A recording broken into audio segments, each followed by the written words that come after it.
The country with the most species of cactus of all is Mexico. But cacti did not originate in Mexico or North America, but rather in South America.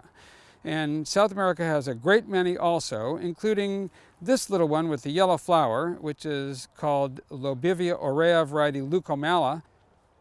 This is a plant called Puya berteroniana from Chile.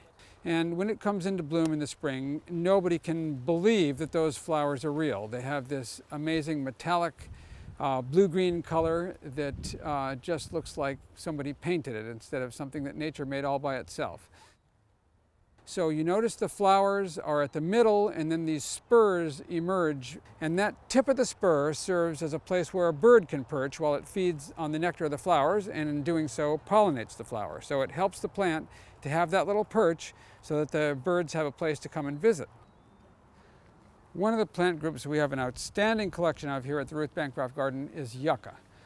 Yuccas come from a good part of the southern half of the United States and down into Mexico. And there are really a lot of kinds. Some of them just look like a clump of grass growing right out of the ground, and other ones form a trunk and get to be impressive sized plants in time. And that's true of Yucca foliifera. And when Ruth planted this plant, it was a little thing in a 1-gallon can, and it's really amazing to see how much it has grown.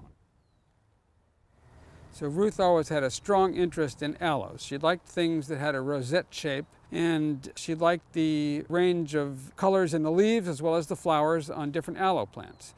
A common aloe that you see in gardens is Aloe striata, the coral aloe. I really like the look of that plant, but I wanted to extend the flowering season later. So I crossed Aloe striata with its relative Aloe burrii, which is a smaller, more compact plant that blooms later and has more yellowish flowers. And so I got a whole range of hybrids, which are all shades between yellow and orange. And they really keep the color show in this bed going much longer into May and even early June.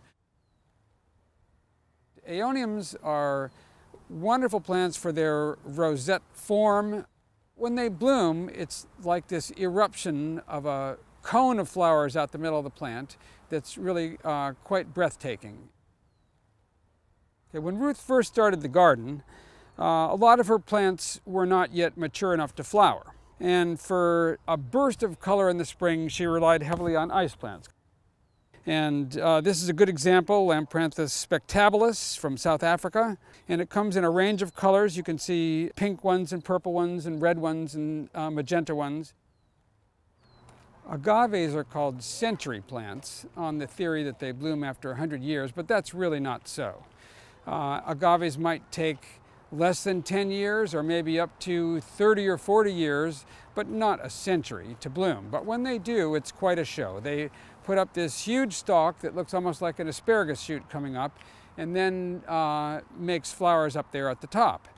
The agave throws all its energy into this huge flower stalk and then dies afterwards. So it's kind of a swan song for the plant. So one of the wonderful groups of cacti in the southwest United States and Mexico is Phaerocactus, commonly called barrel cactus. This one is Phaerocactus pilosus. They are a beautiful, intense orange color and really make quite a nice little crown of orange on top of the cactus when they're in bloom.